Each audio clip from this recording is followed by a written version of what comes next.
বিশ্বে প্রতিনিয়ত কোনো না কোনো ঘটনা ঘটছে, যা বেশিরভাগই অনেকেই জানেন না। তবে এমন কিছু ঘটনা ঘটে যায় মানুষ মনে রাখবেন যুগের পর যুগ ধরে। কেউ বলেন অলৌকিক, কেউ খোঁজেন বৈজ্ঞানিক ব্যাখ্যা। তেমনই একটি ঘটনা ঘটে যায় 1945 সালে যুক্তরাষ্ট্রের কলোরাডো অঙ্গরাজ্যে ফুইটাতে।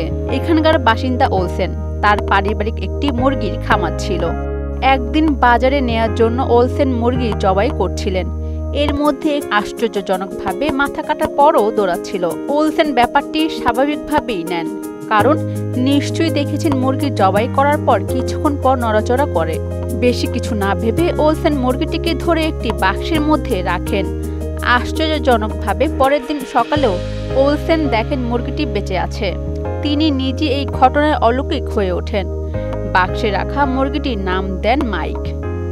মুরগিটির মস্তিষ্কের বেশিরভাগ অংশ মাথা ও চোখের পেছনে থাকে। এখন ওলসেনের মাথা কাটার জন্য কোপ দেন, তখন মাইকের মাথার সামনে বেশিরভাগ বিচ্ছিন্ন হয়ে গিয়েছিল। কিন্তু শ্বাস প্রশ্বাস, হজম ও অন্যান্য শারীরিক বৃত্তির প্রক্রিয়াকলাপ নিয়ন্ত্রণের সঙ্গে জড়িত মস্তিষ্কের একটি অংশ অক্ষত রয়ে যায়। পরবর্তীতে তিনি মুরগিটিকে খাওয়ানোর কৌশল আবিষ্কার করেন। সেটির খাদ্যনালীতে ড্রপার দিয়ে পানি ও তরল খাবার দিতেন। পাশাপাশি সিরিঞ্জ দিয়ে গলা থেকে স্ল্যাম্পা অপসারণ করতেন। এভাবে বেশ সুস্থ সবল শরীর নিয়ে বেঁচেছিল মাইক। সে সময় মাইক এতটাই বিখ্যাত হয়েছিল যে টাইমস ম্যাগাজিনও এটি নিয়ে প্রতিবেদন ছেপেছিল। হোপ ওয়েট নামে একজন প্রবর্তক বিখ্যাত মুরগির কথা শুনে এটি দেখতে আসেন। তিনি ওলসেনকে মুরগিটিকে সল্ট লেকের উঠা বিশ্ববিদ্যালয়ে নিয়ে যেতে রাজি করান, যাতে বিজ্ঞানীরা প্রমাণ করতে পারে যে সত্যি কলোরাডোয় ফুইটাতে একটি মাথাবিহীন মুরগি সত্যিই আছে। এই ঘটনায় ওলসেন বুঝতে পারেন মাইক বিখ্যাত হতে যাচ্ছে, মানুষ এটিকে টাকা দিয়ে দেখতে আসবে। ফলে সল্ট লেকে একটি ছোট সাইড শোয়েবও আয়োজন করা হয়েছিল মাইকের প্রদর্শন করার জন্য। ঘটনার পরের 28 মাস বিভিন্ন মেলা, কার্নিভাল ও অন্যান্য পাবলিক ইভেন্টে এই মস্তিষ্কবিহীন মুরগিটির প্রদর্শন করেন ওলসেন। এগুলো করে বেশ অর্থ কামান তিনি।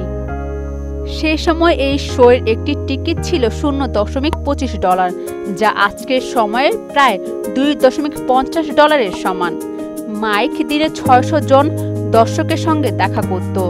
মাইক শুধু লং বিচের সাইড শোতেই নয়, ফিলিংস, অ্যারিজোনা এবং দক্ষিণ পূর্ব মার্কিন যুক্তরাষ্ট্রেও গিয়েছিল। 1947 সালের 17 মার্চ অ্যারিজোনার ফিনিক্সে প্রদর্শনের জন্য সফরকালে মাইক মারা যায়। ওলসেন ও তার স্ত্রী কারা তাদের হোটেলের ঘরে মাইকের শ্বাসনালীর গড়গড় শব্দে জেগে ওঠেন। মাইককে বাঁচানোর জন্য তারা সিরিজ খুঁজছিলেন, কিন্তু সিরিজটি ভুলবশত একটি সাইড শোতে রেখে এসেছিল। ফলে মাইকের গলা থেকে স্ল্যাম্পা টেনে বের করা সম্ভব হয়নি। এতে এক সময় দম বন্ধ হয়ে মারা যায় মুরগিটি। অরিন সুলতানা, মোহনা ডিজিটাল।